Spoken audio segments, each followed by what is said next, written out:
Shalom bien-aimés dans le Seigneur, que l'Éternel bénisse tout un chacun de nous et que le Dieu de paix soit votre partage, soit la raison de votre existence. Nous allons donc devoir aujourd'hui clôturer notre intervention que nous avions commencé depuis hier sur le voyage des mages.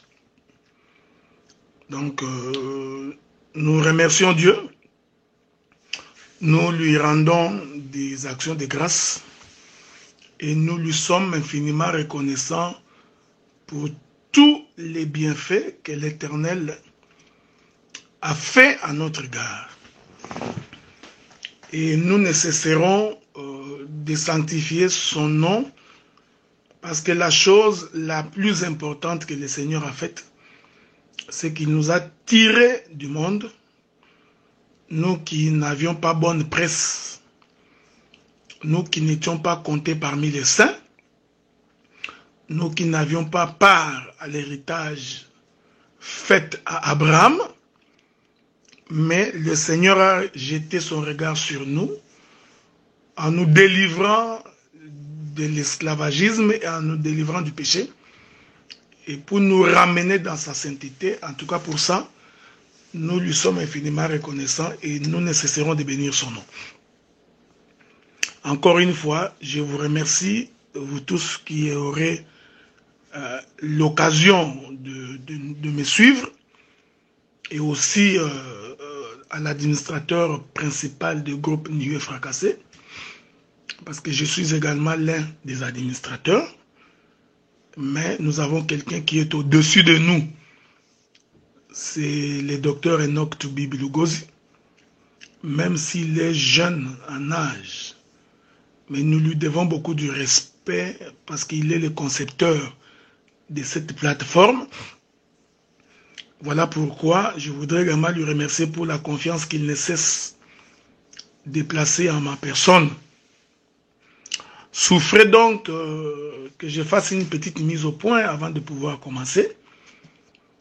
Nous avons toujours pensé que une telle plateforme serait un lieu d'édification, devrait être un lieu de sanctification, devrait être un lieu des modèles, des hommes comme des femmes qui font profession de servir Dieu et qui attestent véritablement qu'ils sont convertis. Voilà pourquoi nous avions proposé au bien-aimé docteur Enoch pour que nous mettions un peu de l'ordre dans cette plateforme pour que cela ne soit qu'un endroit d'édification. C'est-à-dire que lorsqu'il s'agit d'une prédication, d'un enseignement ou d'un message venant de la part du Seigneur qu'un ministre voudrait communiquer au peuple de Dieu, même un disciple, qu'il demande donc la permission pour pouvoir nous arroser. Nous allons veiller pour que cette plateforme ne soit pas un endroit de moquerie ou de plaisanterie. C'est très important parce que comme vous le savez, la Bible est contre ces choses. Je vais quand même vous lire quelques écritures parce que des fois, quand nous faisons des choses, nous semblons oublier qu'il y a de ces choses que, en tant qu'enfants de Dieu, nous ne pouvons pas faire.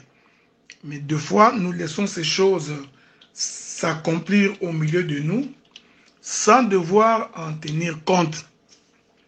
Donc, l'écriture ne nous autorise pas à nous plonger dans des moqueries et dans des plaisanteries, ce qui est une mauvaise chose. C'est très important. Je me permets donc, avec votre permission, au besoin, de vous lire une écriture là-dessus pour nous permettre de pouvoir avancer. La Bible dit qu'il ne sorte de votre bouche, s'il est possible, que des paroles qui servent à l'édification. Voyez-vous? Donc, que de votre bouche, s'il est possible, de ne dire que ce qui est édifiant.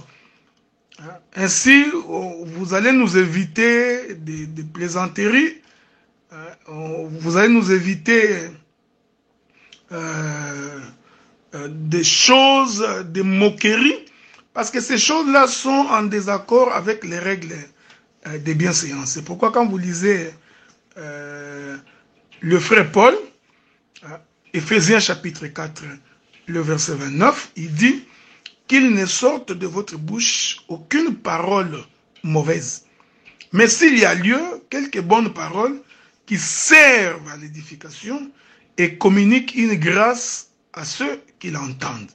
Voyez-vous, je peux également vous ajouter une autre écriture, toujours dans Éphésiens, dans son chapitre 6, le verset 19, le frère Paul, ministre de l'Évangile, dit ceci: « Priez pour moi afin qu'il me soit donné, quand j'ouvre la bouche, de faire connaître hardiment et librement les mystères de l'Évangile. » Alors, le Seigneur nous a appelés pour que si nous nous mettons à parler, que nous puissions édifier le peuple. Voilà pourquoi nous veillerons pour que désormais, que cette plateforme ne soit pas un endroit pour des règlements de comptes.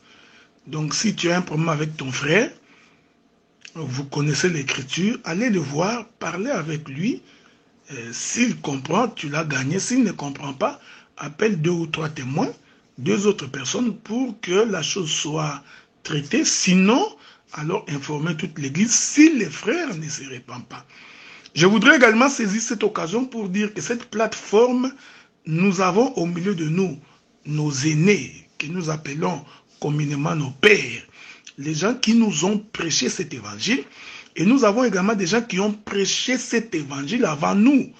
Et je considère pour ma part que ces gens-là, quelles que soient nos différences, méritent de notre part beaucoup de respect. La Bible dit qu'on te mesurera de la même manière que tu mesures les autres. Et c'est qu'un homme aura semé, il le moissonnera. Alors nous voudrions désormais que cette plateforme ici ne soit pas un endroit où, s'il y a un différend dans une église locale, par exemple, sur un sujet de partage, ou sur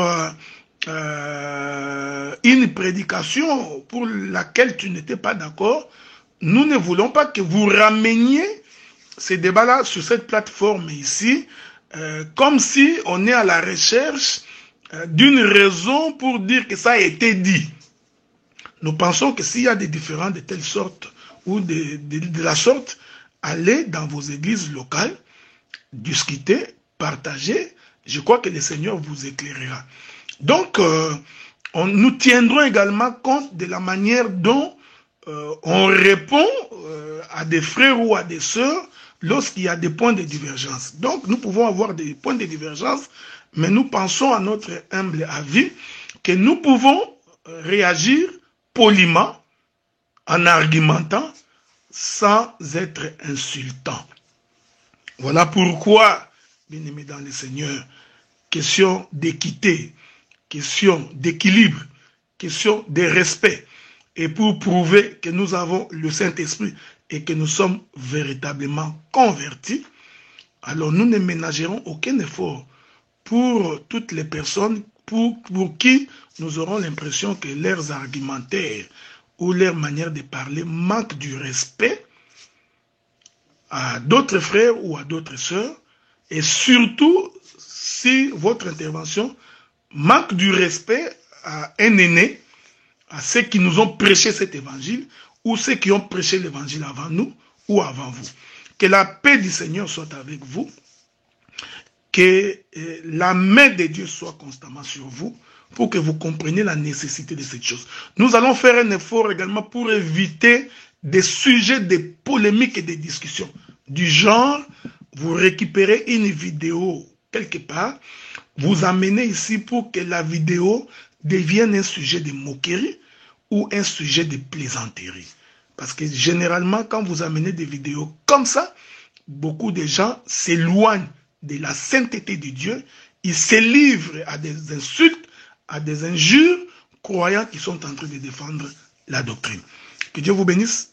Donc, nous allons devoir commencer notre intervention tout de suite là. Merci beaucoup. Voilà, que le Seigneur bénisse tout un chacun. Nous continuons pour clôturer notre intervention sur le voyage des mages. Nous allons donc prendre notre texte de base, Matthieu chapitre 2. Je vais relire le premier verset. J'irai probablement en sautant quelques écritures jusqu'au 11e verset. Premier verset de Matthieu chapitre 2. Jésus étant né à Bethléem en Judée, au temps du roi Hérode, voici des mages d'Orient arrivèrent à Jérusalem. Et dirent, où est le roi des Juifs qui vient de naître?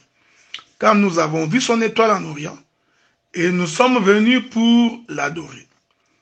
Le roi Hérode ayant appris cela fut troublé, et tout Jérusalem avec lui. Il assembla tous les principaux sacrificateurs et les scribes du peuple. Il s'informa auprès d'eux où devait naître le Christ. Ils lui dirent à Bethléem en Judée, car voici ce qui a été écrit par le prophète. Et toi, Bethléem, terre de Juda, tu n'es certes pas la moindre d'entre les principales villes de Juda, car de toi sortira un chef qui paîtra Israël, mon peuple. Regardez le verset 7. Alors Hérode fit appeler en secret les mages, s'enquit soigneusement auprès d'eux, depuis combien de temps l'étoile brillait. Puis il les envoya à Bethléem en disant, allez, prenez des informations exactes sur les petits enfants. Quand vous l'aurez trouvé, faites-les-moi savoir afin que j'aille aussi moi-même l'adorer. Après avoir entendu le roi, ils partirent. Et voici, l'étoile qu'ils avaient vue en Orient marchait devant eux jusqu'à ce qu'étant arrivée au-dessus du lieu où étaient les petits enfants, elle s'arrêta. Que le Seigneur vous bénisse. Que Dieu bénisse la lecture de l'écriture, beaucoup plus son explication. Parce que la vie se trouve dans l'explication de l'écriture. Avez-vous remarqué, bien-aimés dans le Seigneur, que lorsque les mages se sont déplacés, parce que je ne peux pas revenir sur ce que j'ai dit hier, donc nous continuons la marche aujourd'hui. Lorsque les mages se sont déplacés, ils sont arrivés à Jérusalem, mais quand vous examinez bien les textes, vous allez vous rendre compte que lorsqu'ils sont entrés à Jérusalem, vraiment on a l'impression que l'étoile avait disparu. C'est très important. Donc l'étoile a disparu quand ils sont entrés à Jérusalem. C'est pourquoi les mages, ils ont compris puisque l'étoile a disparu ici à Jérusalem. Donc certainement que le roi devait naître ici. La Bible dit, c'est alors que le roi Hérode ayant appris cela, va donc les convoquer pour poser la question et en même temps convoquer les scribes et les pharisiens pour s'enquérir de la situation. Observez le verset 9. La Bible dit, après avoir entendu le roi, ils partirent. Point. Et voici l'étoile qu'ils avaient vue. Donc, nous comprenons que quand les mages sont entrés à Jérusalem, l'étoile avait disparu. C'est très important parce que je vais répéter ça pour que vous compreniez. Donc, quand ils sont entrés à Jérusalem, tout le temps que les mages étaient en conversation avec Hérode, l'étoile avait disparu. Lorsqu'ils ont fini de causer avec Hérode et qu'ils sont sortis, alors ils ont de nouveau revu l'étoile qui les a conduits jusque là où se trouvait l'enfant. Il faut retenir ces choses parce que je reviendrai pour expliquer ces mouvements-là. Mais remarquez ici, ce que je voudrais vous faire remarquer, c'est que il se passe des choses ici. Les mages ont dit qu'ils venaient à Jérusalem pour adorer le roi. Hérode aussi a dit au mage, lorsque vous aurez les informations concernant l'enfant, venez m'informer pour que moi, à mon tour, j'aille aussi adorer le roi. Donc ici, bien aimé dans le Seigneur, nous avons deux peuples qui doivent adorer le roi. Nous avons premièrement les mages qui doivent adorer le roi, mais nous avons aussi Hérode aussi qui doit adorer le roi. Souvenez-vous que Hérode, c'est le roi d'Israël, et comme vous le savez, Dieu, quand il fait alliance avec Israël, il fait alliance avec tout le peuple d'Israël. Dieu n'a jamais fait des alliances avec Israël en choisissant des individus. Non, non, non. Dieu fait alliance avec Israël comme une nation. Voilà pourquoi le roi en Israël, qui représentait Dieu, représentait aussi l'alliance de Dieu avec Israël. De telle sorte que lorsque le roi se détourne de la voie de Dieu, Dieu considérait que tout le peuple s'est détourné aussi de la voie de Dieu. Donc, si le roi est attaché à Dieu, Dieu considère que tout Israël reste attaché parce que le roi était le porteur de cette alliance que Dieu a fait avec Israël. Est-ce que vous remarquez cette chose? Donc, ici, Hérode représente donc toute la maison d'Israël. Je vais répéter ça pour une bonne saisie. Donc, Hérode, il représente toute la maison d'Israël. Et ici, nous avons donc deux peuples qui doivent aller adorer. Il y a d'abord les mages qui doivent aller adorer l'enfant qui vient de naître. J'ai expliqué hier que les mages représentaient l'Église, donc les nations, cette portion de la population que Dieu a prélevée dans les nations, pour que ce peuple-là puisse porter son nom. Cette portion-là, ici, est représentée par le mage. Je suis en train de vouloir chercher une écriture dans les livres de Actes des Apôtres, si je ne me trompe pas. Regardez. Donc, ici, nous avons donc deux peuples. L'autre peuple, c'est Hérode. Mais remarquez, je voudrais que vous remarquiez quelque chose de très important. Remarquez quelque chose de très important. Regardez, c'est très important. Remarquez que Hérode, dans sa déclaration, il demande aux mages d'aller adorer en premier. Une fois que les mages auront fini d'adorer, c'est alors que maintenant Hérode également à son tour va se déplacer pour aller adorer. Vous remarquez cette chose? Je répète ça. Je répète ça pour une bonne saisie. Donc, l'adoration d'Hérode doit se faire après l'adoration des mages. C'est pour confirmer qu'Israël n'adorera le Seigneur qu'après nous. Voyez-vous, frère? Donc, les nations adorent en premier, mais Israël va adorer après. Ici, je laisse le couloir aux prophètes. Parce qu'ils peuvent bien classer ces choses. Bon, comme moi, je suis dans la chambre doctorale, je rentre dans des petits détails pour que j'avance. Donc ici, je confirme que Hérode représente donc la maison d'Israël. Parce que Hérode, il atteste que lui adorera après. Donc, vous les mages, allez en premier. Lorsque vous aurez l'information sur l'enfant, or les mages allaient pour adorer. Dès que vous aurez fini d'adorer, moi également à mon tour, je viendrai pour adorer. Maintenant, souvenez-vous de ce que je vous avais dit hier, que l'adoration, la vraie adoration, c'est celle qui s'est faite quand il y a l'autel. Je répète ça. La vraie adoration, c'est lorsqu'il y a l'autel. Quand il n'y a pas d'autel, il n'y a point d'adoration. Je répète ça parce que je vais donner des écritures.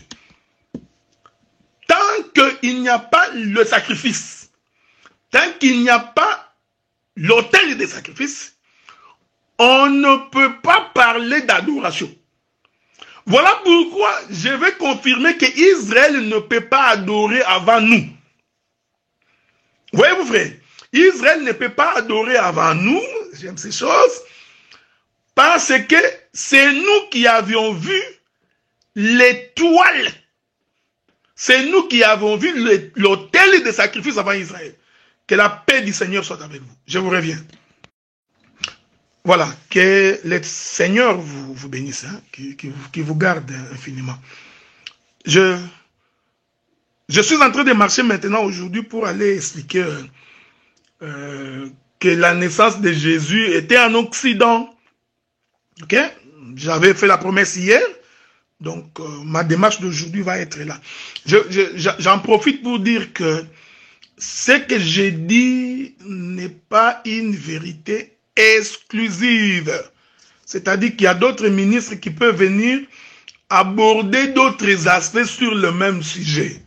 Donc, je ne suis pas en train de mettre un point. Bien au contraire, je mets un point virgule. OK?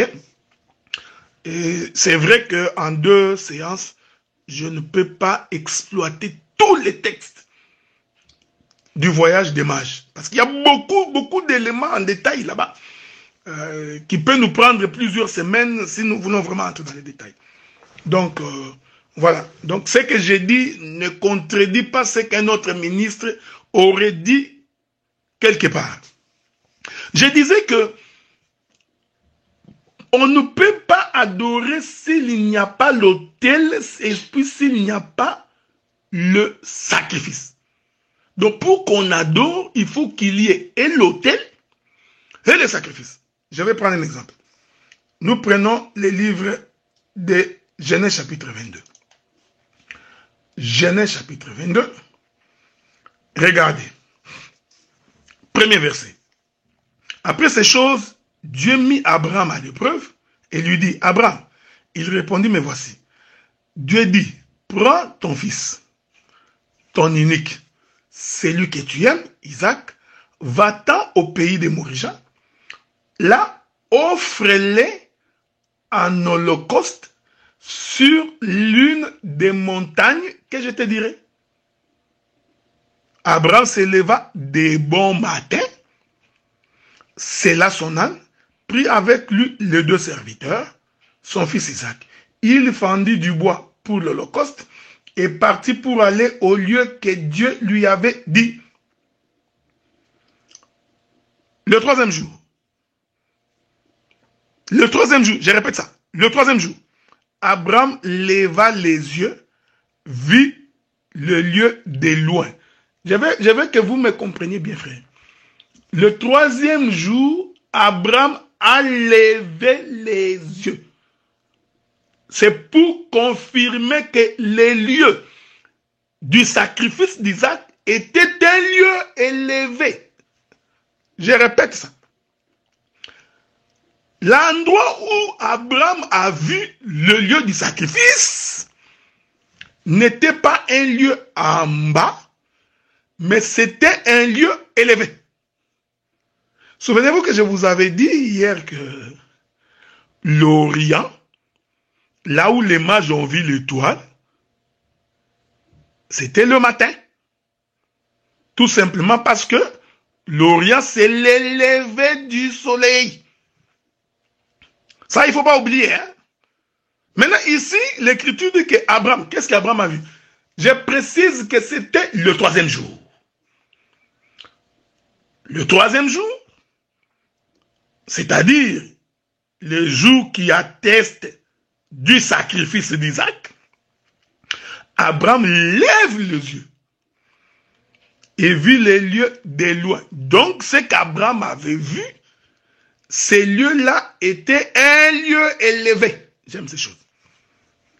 Regardez le verset 5. Abraham dit à ses serviteurs, restez ici avec l'âne, moi et les jeunes hommes, nous irons jusque-là pour adorer. Il est merveilleux. Abraham savait que là où il partait pour sacrifier le fils. Mais quand Abraham parle à ses serviteurs, il confirme que les lieux de sacrifice, c'est les lieux d'adoration. Je répète ça, je voudrais répéter ça. Calmement. Pour que tu saisisses ce que j'ai dit. Je vous ai dit tantôt ici que on ne peut pas adorer s'il n'y a pas l'autel de sacrifice et puis s'il n'y a pas un sacrifice. J'ai pris une écriture pour attester ce que j'ai dit. Pour confirmer que les lieux de sacrifice, c'est les lieux d'adoration. Ce n'est pas moi qui dis, c'est Abraham qui interprète. Mais remarquez une chose. Ici, il est merveilleux.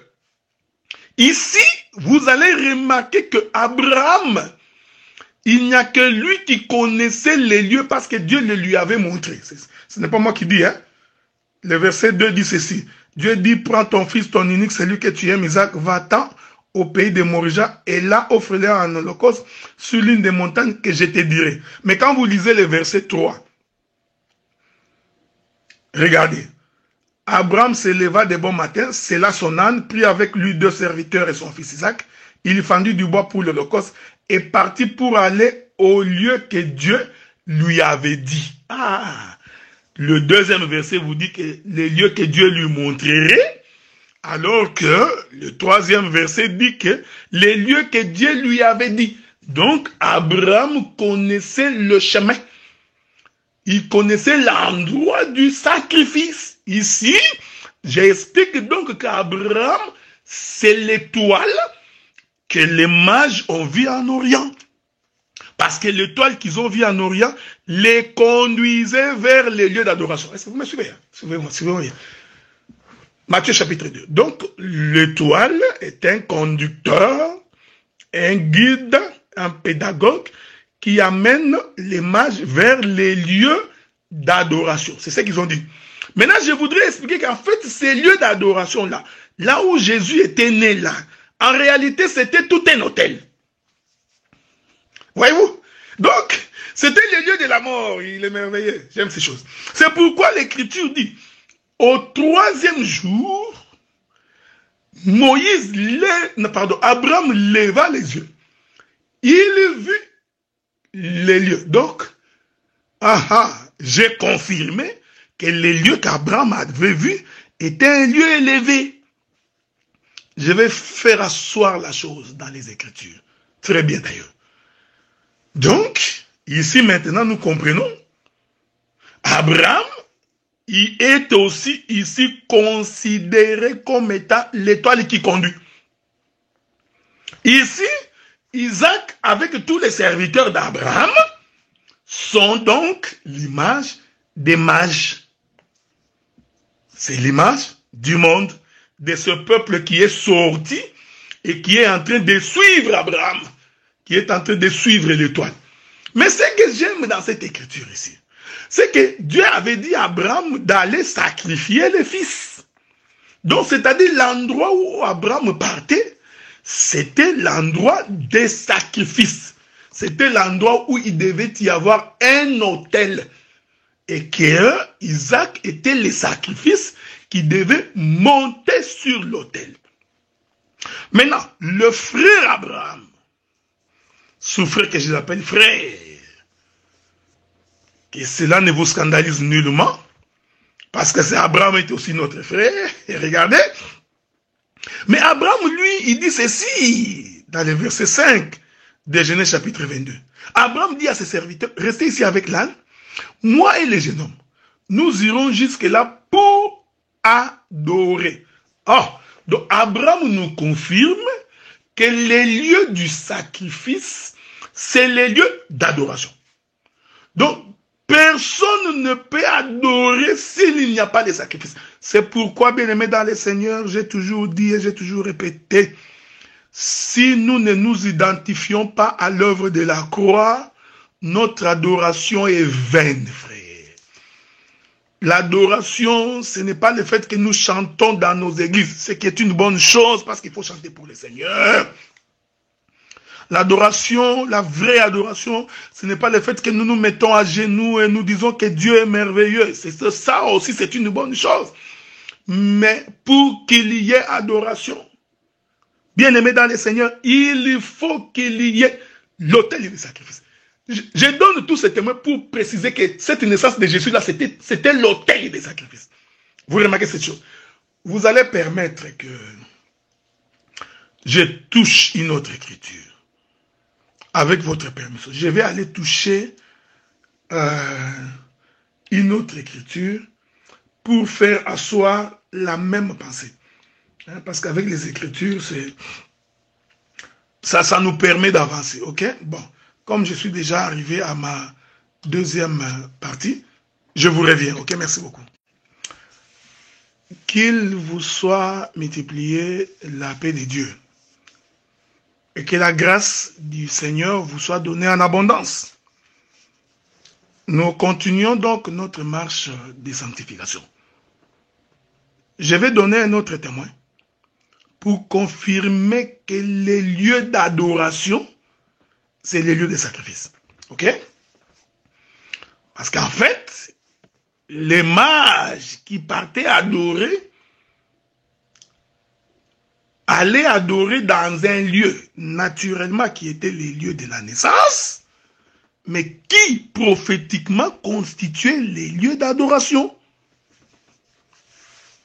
C'est ça, c'est pourquoi je vais appeler notre témoin des Écritures pour faire asseoir la chose. Je prends un roi, chapitre 18, le verset 34. C'est une histoire que vous connaissez, je le prends. La Bible dit, puis il dit, remplissez d'eau 4 cruches, versez-les sur l'holocauste et sur le bois. Il dit, faites-les une seconde fois. Il les fit une seconde fois. Il dit, faites-les une troisième fois. Et ils les firent une troisième fois. Précisons. Je me permets donc de lever un panneau publicitaire et de passer. Ici, il y avait 4 cruches remplies d'eau. C'est ce qu'il a demandé, qu'on remplisse les 4 cruches d'eau. Mais de ces 4 cruches d'eau, on a versé de l'eau 3 fois. Donc, ce qui se passe ici, frère, c'est Melchisedec. Est-ce que vous me comprenez? Donc, nous avons 4 cruches versées 3 fois. C'est pour confirmer la personne de Melchisedec. Je n'ai pas le temps parce que ce n'est pas ça l'objet de mon intervention. La Bible dit que de Melchisedec, c'est lui auprès de qui Abraham donna la dîme de tout. Ce Melchisedec était sacrificateur du Dieu très haut, c'est-à-dire c'était Lévi, c'est ça le chiffre 3. Il était aussi roi de Salem, c'est ça le chiffre 4. Est-ce que vous remarquez? Donc, cette présentation ici que Élie est en train de faire ici, nous disons que cette présentation ici, c'est Melchisedec. Celui dont il est attesté qu'il est le sacrificateur, souverain sacrificateur à perpétuité. Ok? Je passe, parce qu'il y a beaucoup de choses à dire ici. L'écriture continue pour dire, l'eau coula autour de l'autel et l'on remplit aussi d'eau les fossés. Au moment de la présentation de l'offrande, qu'il me soit permis de rappeler qu'il s'agit de l'offrande du soir, Élie le prophète s'avança et dit, l'Éternel Dieu d'Abraham, d'Isaac et d'Israël, que l'on sache aujourd'hui que tu es Dieu en Israël, et que je suis ton serviteur, et que j'ai fait toutes ces choses par ta parole. Nous n'avons pas vu là où Dieu avait dit à Élie de faire ça, mais Élie confirme qu'il a fait ça par sa parole. Donc ce que Moïse à Élie faisait là, c'était la parole, ok? Réponds-moi, Éternel, réponds-moi, afin que le peuple reconnaisse que c'est toi, l'Éternel, qui est Dieu, et que c'est toi qui ramène le cœur. Et le feu de l'Éternel tomba. Il y a des versions qui disent le feu descendu. Donc nous comprenons qu'on était en face d'un autel. Hein? Il consuma l'holocauste, le bois, les pierres et la terre, et il absorba l'eau qui était dans les fossés. Quand le peuple vit cela, ils tombèrent sur leur visage et dirent, c'est l'Éternel qui est Dieu, c'est l'Éternel qui est Dieu. D'autres versions disent, tout le peuple tombèrent visage contre terre et adorèrent Dieu. Ok? Donc, le visage contre terre, c'est l'adoration. Mais pour que le peuple adore, il a fallu premièrement que Élie dresse l'autel. Après avoir dressé l'autel, il faut que Élie puisse mettre l'animal de sacrifice dessus. Une fois qu'il a mis l'animal de sacrifice dessus, il récupère l'eau qui était dans 4 cruches. Il le verse 3 fois pour totaliser le chiffre 12, qui est le chiffre de l'autel. Souvenez-vous que Dieu a dit à Moïse, quand vous bâtirez l'autel, quand vous construirez l'autel, vous disposerez 12 pierres selon les fils de Jacob. Donc, une fois que l'autel est établi, les sacrifices mis sur l'autel, le feu de l'Éternel vient consumer l'autel, le peuple adore. Ouais, frère. Donc, c'est pourquoi j'ai toujours dit, pour que tu sois rassuré que l'endroit où tu adores est le vrai, il faut vérifier quel est l'animal qui est sur l'autel. Il faut vérifier quelle est la manière dont on a bâti l'autel. Donc, c'est l'autel qui est la condition sine qua non pour qu'il y ait une bonne adoration. Donc, si l'autel est mauvais, bien-aimé dans le Seigneur, ton adoration aussi est mauvaise. Or, remarquez ce que je voudrais dire. L'autel, en réalité, c'est le sacrifice de Jésus. C'est sa mort. Or, cette mort-là, c'est la mort du péché. C'est-à-dire qu'il faut que nous nous identifions à cette mort. Voilà pourquoi j'ai toujours dit et j'ai toujours répété. Pour que l'on sache qu'on a le vrai évangile, pour que l'on sache que nous avons la bonne parole, il faudrait que les gens qui confessent l'évangile soient des hommes qui craignent Dieu.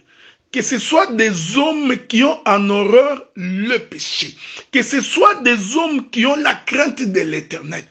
J'ai toujours regretté qu'aujourd'hui, les gens n'ont plus peur du péché. Les gens n'ont plus la crainte de Dieu. Quelqu'un peut insulter son frère, il trouve des versets pour justifier son insulte. Quelqu'un peut haïr son frère, il trouve des raisons pour justifier sa haine. Quelqu'un peut escroquer son frère, il trouve des raisons pour expliquer son escroquerie. Quelqu'un a péché, mais il n'a pas la crainte de Dieu. L'homme ne s'humilie pas devant Dieu. Il ne regrette pas les actes qu'il pose. Aujourd'hui, bien-aimé dans le Seigneur, beaucoup ne regrettent jamais les actes qu'il pose. Même quand il a offensé son frère, il a offusqué sa sœur, l'homme est comme si de rien n'était, comme s'il n'a absolument rien fait. L'esprit d'Adam s'est emparé de beaucoup d'entre nous, qui est l'esprit de toujours justifier ses actes. Non, je l'ai fait parce que la femme que tu as mis à côté de moi, non, bien-aimé dans le Seigneur. Ce n'est pas pour rien que l'adoration est précédée par l'autel. Est-ce que vous remarquez? Ce n'est pas pour rien que l'adoration est précédée par l'autel. Parce que c'est cette identification à l'autel qui conditionne la vraie adoration. Donc, Élie a d'abord érigé l'autel. Une fois que l'autel est érigé, l'animal de sacrifice est sur l'autel. Ainsi, le peuple peut se prosterner et adorer Dieu. Alléluia, que la gloire revienne au Seigneur. Donc, les mages qui font les déplacements pour aller adorer Jésus, vous allez comprendre maintenant pourquoi Jésus est né parmi les animaux. Vous comprenez maintenant pourquoi Jésus est né au milieu d'un troupeau. J'aime ces choses. Vous permettez, je voudrais quand même retourner un peu revisiter revisiter ces textes-là. Donc, c'est très important. Voici donc... donc, il est né dans une bergerie. Je ne sais pas si ce sont des écritures que vous connaissez. Bon, je ne sais pas s'il faut que je vous la donne aussi. Mais ce sont des choses que vous connaissez. Donc,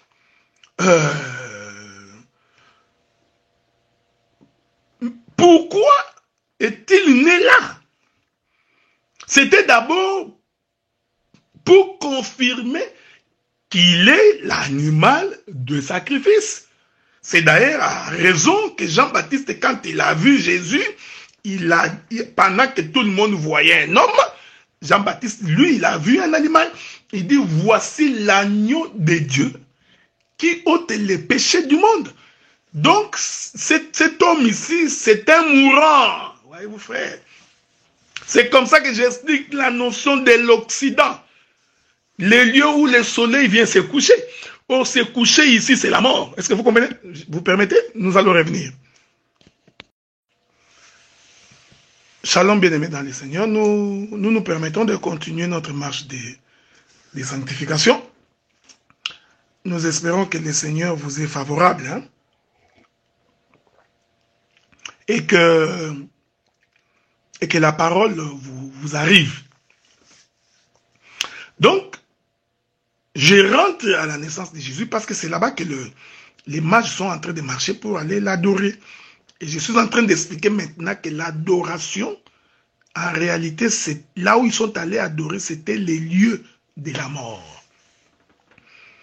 Voyez-vous, c'est pourquoi, une fois que vous aurez compris que c'est les lieux de la mort, ça va être plus facile pour vous de comprendre pourquoi j'avais dit que la naissance de Jésus, là où il est né, c'était le coucher du soleil. Mais retenez que je vous ai dit que Abraham leva les yeux pour voir les lieux des sacrifices. Ok? C'est important. Prenons le livre de Luc. Nous prenons le livre de Luc, le 2e chapitre. Nous allons lire. La Bible dit ceci. Je prends Luc chapitre 2. Je vais lire le verset 6 et le verset 7 d'abord. Pendant qu'ils étaient là, le temps où Marie devait accoucher arriva. Elle enfanta son fils premier-né. Elle l'emmaillota, le coucha dans une crèche parce qu'il n'y avait pas de place pour eux dans l'hôtellerie. Je vais vous trouver une autre écriture. Toujours Luc chapitre 2. Je vais commencer par le verset 11. C'est aujourd'hui dans la ville de David. Il vous est né un sauveur qui est le Christ, le Seigneur. Et voici à quel signe vous les reconnaîtrez. J'aime ces choses. Hein? Voici à quel signe vous les reconnaîtrez. Vous trouverez un enfant emmailloté, couché dans une cruche. Je répète ça. Je précise que c'est un signe. Le Seigneur dit aux mages. Voyez-vous, donc Matthieu les appelle les mages. Deux fois, le frère Luc les appelle les bergers. Mais ce n'est pas l'objet de notre intervention. Ce qui m'intéresse ici, c'est le verset 12 de Luc chapitre 2. Il dit, voici à quel signe vous les reconnaîtrez. Vous trouverez un enfant emmailloté, premier élément. Deuxième élément, couché dans une crèche. Faisons maintenant, démontrons ces choses-là. La crèche ici, c'est l'endroit où les animaux viennent manger. Hein? Donc, en bon français, on dit c'est une mangeoire. Hein? Donc, c'est comme une salle à manger. Et la crèche est faite en bois. Il ne faut pas oublier ça. La quête est faite en bois. Donc, cet enfant-là, cet enfant-là, que les mages devraient voir, cet enfant devrait être emmailloté. En d'autres termes, c'était un enfant enveloppé. Voilà. Donc, il n'était pas nu. Je voudrais dire une chose ici. Vous voyez cette expression-là, enfant emmailloté, c'est aussi une dispensation. Ici, je voudrais placer la balustrade pour que personne ne tombe. Bon, même si vous tombez, que vous ne tombez pas par terre et que vous ne puissiez pas mourir. Vous savez, quand vous exploitez les Écritures, je vous avais dit hier que l'Écriture, c'est comme la maison de Salomon, laquelle maison a plusieurs appartements, beaucoup d'appartements. Alors, il faut savoir entrer dans les différents appartements. Ce n'est pas moi qui dis c'est cantique de cantique, ok? Donc, pour aller découvrir les choses que Dieu a cachées, il y a quelque chose d'extraordinaire ici. Parce que ici, je voudrais changer les costumes des mages. Ok? Selon Luc. Parce que ces détails ici, Matthieu ne l'a pas donné. Vous voyez, frère, écoutez-moi bien dans les Seigneurs, bien aimé dans les Seigneurs. Matthieu n'a pas donné ces détails. Matthieu, lui, il nous présente seulement qu'ils sont entrés, ils ont offert ce qu'ils avaient à offrir et puis ils sont sortis. Ok? Matthieu, quand il présente les mages, il les présente donc, comme je dis, comme le peuple des nations qui sont venus adorer. Mais Luc, il vient présenter un autre élément, il dit, voici les signes. Donc, il donne ça comme un signe. Quels étaient les signes? Les signes, c'est que l'enfant était enveloppé. En d'autres termes, l'enfant était caché. Oh, quand l'enfant est caché, il représente le temps où Dieu ne se révèle pas. Vous voyez, frère, je vais répéter ça. Souffrez que je répète ça. Quand l'enfant est emmailloté, c'est-à-dire, Dieu s'est caché. Il ne se dévoile. Ici, vous comprenez que l'enfant emmailloté ici, l'enfant emmailloté ici, va donc représenter les sacerdoces de Moïse. Voyez-vous, frère? Donc, ce n'est pas pour rien. Premier élément, il va naître au milieu des animaux pour représenter les sacerdoces de Moïse. Ça, je crois que vous pouvez lire ça dans les livres des Hébreux, hein? Si vous voulez, vous pouvez lire ça dans les livres des Hébreux. Bon, je vais quand même vous trouver cette écriture-là parce que c'est toujours important d'avoir les écritures en appui. Question d'être rassuré que les frères ne puissent pas nous lapider. Hein, donc, Hébreux, nous prenons le livre des Hébreux pour lire 2-3 écritures. La Bible dit ceci. Je commence par le verset 10. Hébreux chapitre 13. Verset 10. Nous avons un autel dont ceux qui font le service au tabernacle n'ont pas le pouvoir de manger. Les corps des animaux dont le sang est porté par les sanctuaires. J'aime ces choses. Hein? Le corps des animaux dont le sang est porté dans les sanctuaires par les souverains sacrificateurs pour les péchés sont brûlés hors du camp. C'est pour cela que Jésus aussi, afin de sanctifier le peuple pour son propre sang, par son propre sang, a souffert hors de la porte. Voyez-vous? Bon, ajoutons une autre écriture pour une bonne saisie. Donc je vais essayer d'ajouter une autre écriture, toujours dans Hébreu, hein, où le frère Paul atteste. Je ne sais pas si dans Hébreu ou dans Actes des Apôtres. Mais je vais quand même essayer de trouver ça, je crois, entre les deux. Où le frère Paul atteste que le sacerdoce de Moïse s'est résumé dans le sacrifice des animaux. Ok? Donc, quand vous lisez les livres des Hébreux, donc, même à partir du verset 10, non, verset 7, vous allez vous rendre compte que le frère Paul est en train de présenter, il présente les sacerdoces de Moïse comme étant les sacerdoces des animaux, Donc, je vais lire quand même ça pour vous. Hein. Donc, c'est très important pour votre compréhension. Verset 11 de Hébreux chapitre 7.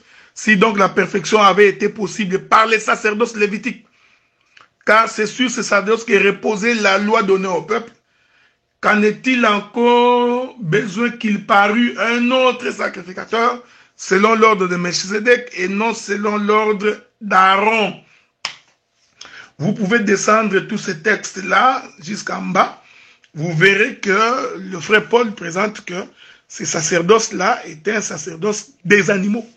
Donc, les animaux qu'on offrait chaque année n'ôtaient pas les péchés, mais couvraient les péchés. Donc, Jésus, en naissant d'abord au milieu des animaux, c'était premièrement pour attester qu'il était l'image de ces sacerdoces de Moïse. Est-ce que vous comprenez ce que nous disons, bien-aimés dans le Seigneur?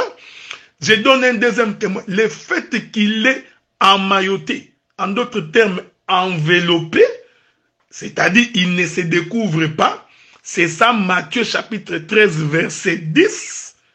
Donc, c'est lui qui leur parlait en parabole pour que, en regardant, ils ne voient rien, ils ne voient que les vêtements. Voyez-vous, en écoutant, qu'ils ne comprennent rien et qu'ils ne se convertissent pas. Donc, l'enfant emmailloté ici représente aussi un autre sacerdoce. Est-ce que vous comprenez ce que nous disons? Nous revenons, hein? Donc, parce que les 10 minutes suffisent pour que nous puissions continuer jusqu'à ce que nous allons finir. Ok, je vous reviens. Essayons de, Shalom bien-aimé, essayons de courir parce que je n'ai pas beaucoup de temps. Et c'est ce que je disais. Donc, il est né au milieu des animaux d'abord pour prouver qu'il était l'animal. Donc, Jean-Baptiste l'a témoigné. Et sa naissance dans une bergerie, là où il y avait des animaux, prouvait également que c'était un animal, le sacrifice. C'est pourquoi vous pouvez lire le livre des Hébreux chapitre 10. Livre des Hébreux chapitre 10, je commence par le verset 2. Autrement, n'aurait-on pas cessé de les offrir? Parce que ceux qui rendent ces cultes, étant une fois purifiés, n'auraient plus en aucune conscience de leurs péchés. Ils n'auraient plus eu conscience, ils n'auraient plus eu aucune conscience de leurs péchés. Mais le souvenir des péchés est renouvelé chaque année par ces sacrifices. Car il est impossible que le sang des taureaux et des boucs ôte les péchés.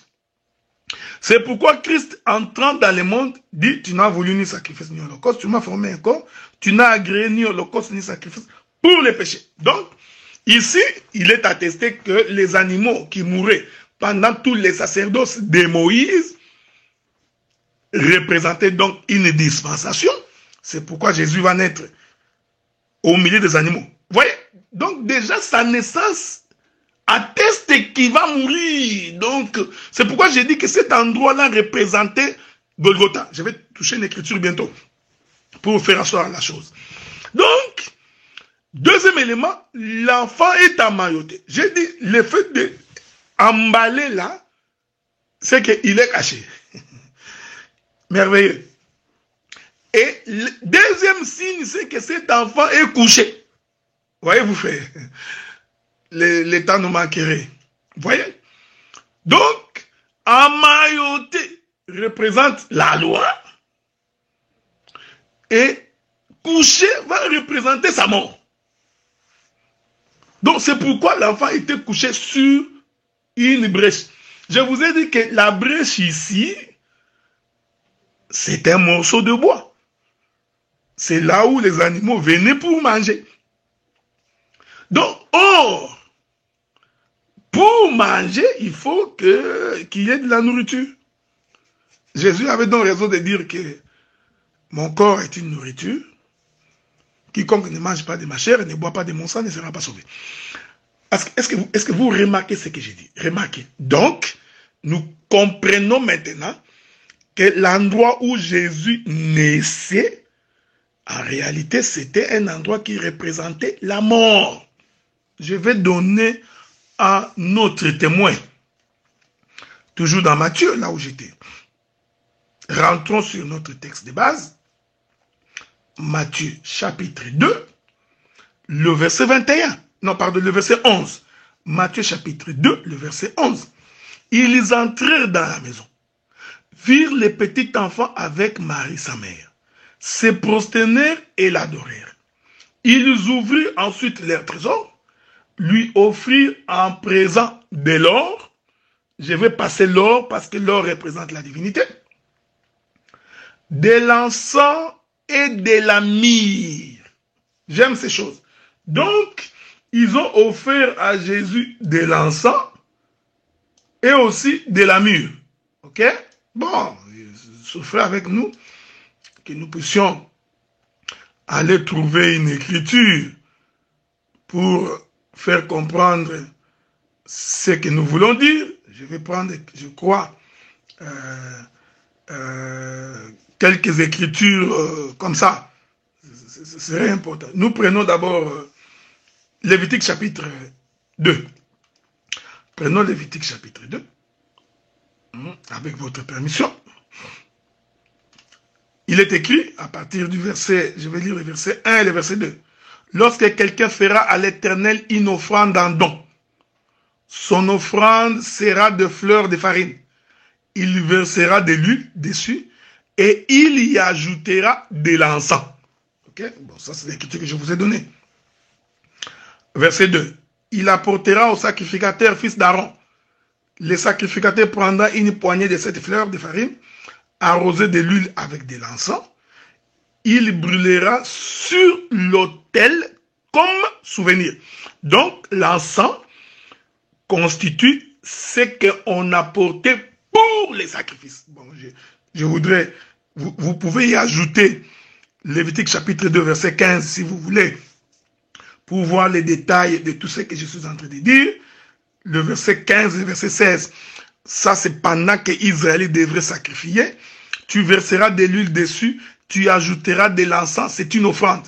Le sacrificateur brûlera comme souvenir une portion des épis broyés de l'huile avec tout l'encens. C'est une offrande consumée par le feu devant l'Éternel des armées.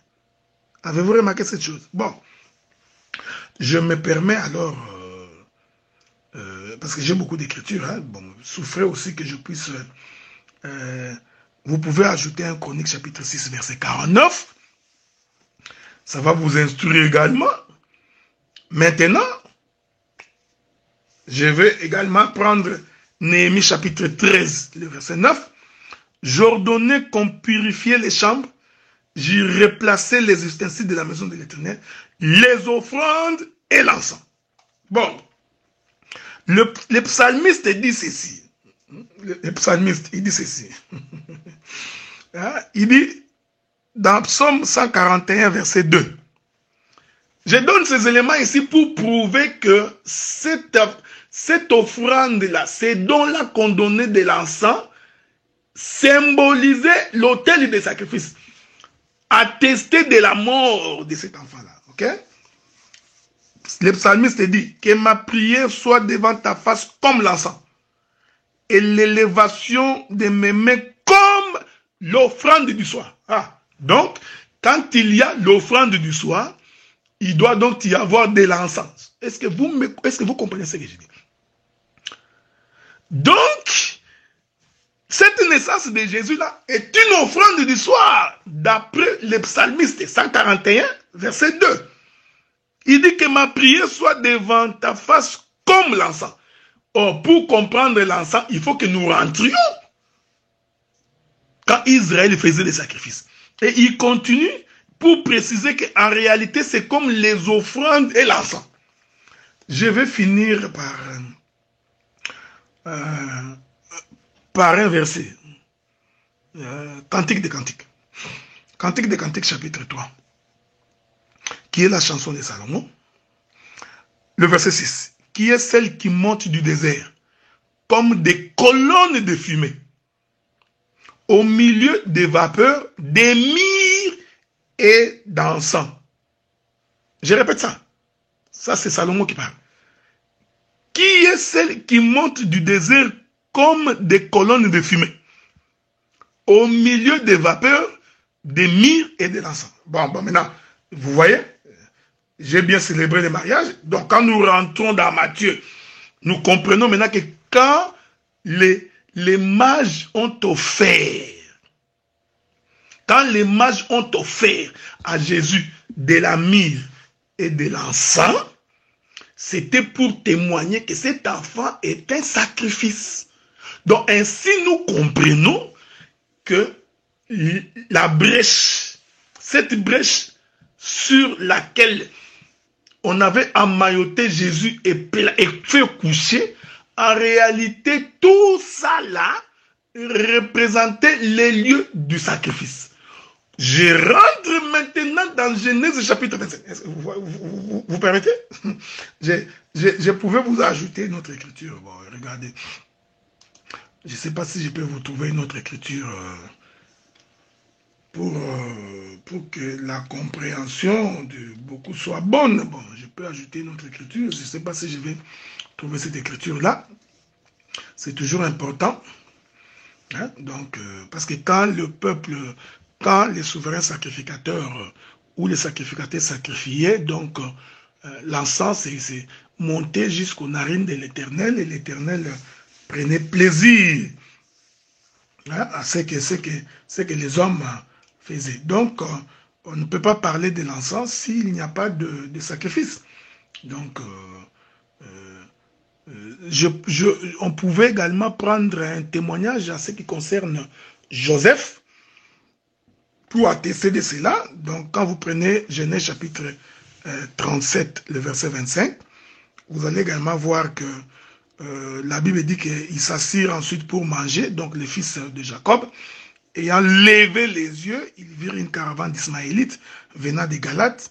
Leurs chameaux étaient chargés des aromates, des baumes et des myrrhes.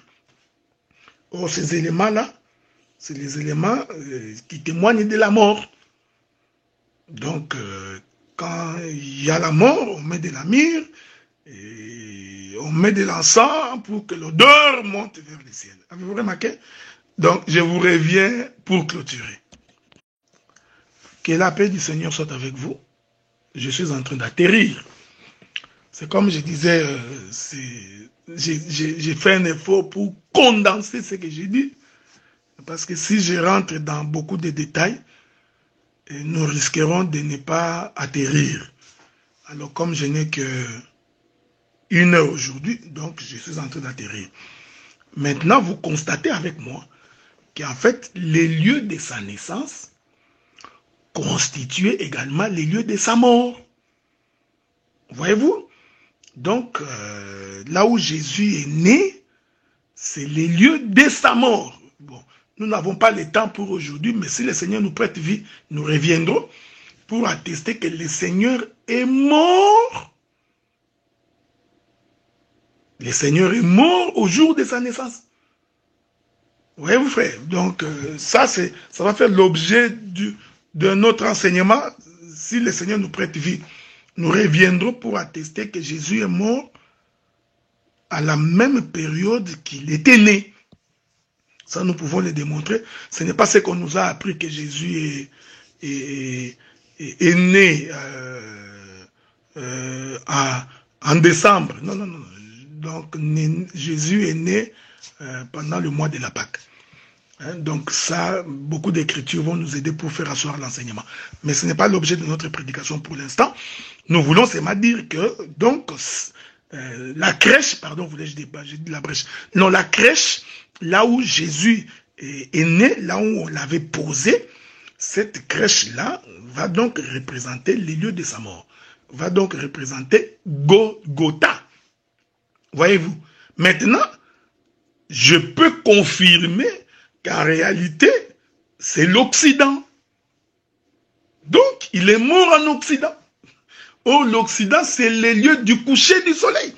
C'est pourquoi l'enfant emmailloté a été couché. Voyez-vous, c'était pour attester que, vous voyez frère, Dieu est merveilleux. Les mages n'ont pas trouvé Jésus entre les mains de Marie. Non. Voyez-vous frère, ils n'ont pas trouvé Marie en train d'allaiter Jésus. Non, ils ont trouvé Marie a déjà emmailloté Jésus. Il l'a fait coucher. Ici aussi, il y a beaucoup de choses à dire. Hein? Donc, les mages l'ont trouvé déjà couché. Donc, couché ici, en réalité, symbolisait la mort de l'enfant. Et j'ai dit que c'est l'Occident. Maintenant, regardez. Je rentre là où j'ai... L'écriture que j'ai touchée dans Genèse chapitre 25. Je vous ai dit que lorsque Abraham venait avec Isaac, Abraham leva les yeux pour voir les lieux du sacrifice. Ah, donc, là où Jésus est né, cette crèche-là est un endroit élevé. J'aime ces choses. Il est merveilleux. Cette crèche-là, c'est un endroit élevé.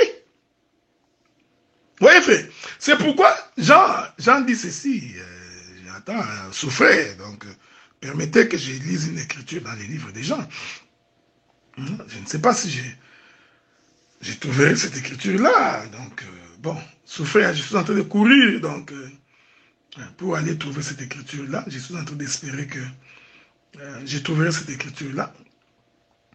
Ah, bon, c'est Jean chapitre 2 ou Jean chapitre 3. Hein, donc, voilà, donc, regardez. Pourquoi j'ai dit que c'est Golgotha? Remarquez, Abraham a levé les yeux et il a vu, il a vu l'endroit du sacrifice. Donc, l'endroit de sacrifice, en réalité, était sur une montagne. Voyez-vous, frère? Donc cet endroit était un lieu élevé. C'est pourquoi Abraham leva les yeux. C'est pourquoi l'Écriture dit, de même que Moïse éleva le serpent d'airain dans les déserts, je voudrais vous, je prie le Seigneur que je trouve cette Écriture-là. Bon. Hein? De même que Moïse éleva le serpent d'airain dans les déserts, de même aussi que le Fils de l'homme doit être élevé. Je suis dans Jean chapitre 3, le verset 14. Il est écrit, et comme Moïse éleva le serpent dans les déserts. Or, le serpent élevé ici représentait l'œuvre de la croix. C'est ce qu'il dit. Il faut de même que le Fils de l'homme soit élevé. Donc, pour que nous comprenions ces textes, il faut que nous rentrions dans les déserts pour voir comment Moïse a élevé les serpents d'airain et quelle était la mission de ces serpents. Donc, ainsi nous pouvons comprendre que le lieu de sacrifice doit être un endroit élevé. Élie avait raison d'amener les prophètes de Baal sur une montagne. Et c'est là-bas qu'on va ériger l'autel des sacrifices. Est-ce que vous remarquez cette chose? Donc, or, quand on élève Jésus, donc l'endroit élevé, nous allons ainsi comprendre que c'est ce qui est arrivé sur la croix. Parce que sur la croix, Jésus a été élevé. Mais remarquez, bien aimé, pendant que Jésus est élevé, parce que c'est ça, Jésus qui est en train de mourir, c'est ça le lieu d'adoration. J'aime ces choses. C'est ça le lieu d'adoration, cet endroit-là. Pendant que Jésus est élevé, la Bible dit, qu'est-ce qui va se passer? Il y eut des ténèbres sur la surface de la terre pendant 3 heures. Avez-vous remarqué cette chose? Je répète ça. Je veux que tu me saisisses parce que ce que je vais dire est très profond. Très profond, frère. Naturellement, les lieux élevés, c'est les ciels. Je répète ça. Selon la prophétie de l'Écriture, selon la révélation de l'Écriture, les lieux élevés, c'est les ciels. Dieu habite les lieux élevés. Il habite les sommets de la montagne. Les cieux est élevé par rapport à la terre. Donc, selon la prophétie de l'Écriture, les lieux élevés, c'est les ciels. Suis-moi bien. En d'autres termes, les lieux élevés, c'est l'Orient. Est-ce que vous me comprenez? Donc, les lieux élevés, c'est le matin. Beaucoup de témoins des Écritures. Ça, c'est la prophétie du matin. Donc, quand on est au sommet de la montagne, dans les lieux élevés, c'est la demeure de l'Éternel, c'est l'endroit où part le soleil, c'est le soleil levant, c'est les lieux élevés. Mais pour témoigner que celui qui viendrait du lieu élevé doit mourir, c'est-à-dire que sur la croix, nous avions eu à la fois le matin et le soir. Parce que pendant que Jésus était élevé, le soleil s'est couché. Donc nous avions constaté sur la croix, c'est-à-dire sur les lieux élevés, le soleil en train de se coucher. Est-ce que vous comprenez ce que nous disons? C'est pourquoi je dis, ce que je dis est très, très, très fort. Très, très fort. C'est pour dire ceci. La naissance et la mort. Je suis en train de marier la naissance et la mort. Vous comprenez? Parce que quand on s'élève, c'est une naissance. Quand on se couche, c'est la mort. Donc, les deux choses se font au même endroit. Donc, quand Jésus était élevé sur la croix là, il y a eu à la fois la naissance et la mort. Ces deux choses se sont accomplies au même moment. Il y a eu un soir, il y a eu un matin. Je répète ça. Je voudrais que vous supportiez un peu de ma folie. Supportez un peu de ma folie. Ce que j'ai dit est très profond par rapport aux choses de Dieu, parce que nous croyons que celui qui rencontre le Seigneur doit passer par ces deux choses. Nicodème a posé la question, que ferais-je pour hériter le royaume des cieux? Jésus lui dit, tu dois naître de nouveau. Or, pour naître de nouveau, il faut mourir. Il n'y a pas de solution. Personne ne peut naître de nouveau s'il ne meurt pas. Donc, la mort et la vie sont liées en Jésus. Est-ce que vous comprenez ce que je dis? C'est pourquoi, frère, on ne peut pas prêcher l'évangile des gens qui ne sont pas morts au péché. Quelqu'un ne peut pas dire qu'il est né de nouveau, qu'il connaît la vérité, qu'il connaît Dieu, s'il ne passe pas par la mort. Vous remarquez maintenant que la naissance et la mort sont liées. C'est ce que j'ai dit. Donc, là où Jésus naissait là, c'était à la fois le matin et le soir. Dans cette dispensation. Donc, nous comprenons que c'était le lieu de sa mort, mais aussi de sa résurrection. Que le Seigneur vous bénisse. Je conclue là mon intervention en espérant que s'il y a des questions, nous pourrons soit revenir ou les autres serviteurs pourront revenir, parce que j'ai toujours cru à la complémentarité ministérielle. Donc, je peux répondre à une question, tout comme un autre ministre peut répondre à une question s'il y en a. S'il y a des questions d'éclaircissement, nous sommes disposés pour vous répondre. Que la paix du Seigneur soit avec vous, que Dieu vous garde et qu'il vous protège dans le précieux nom du Seigneur.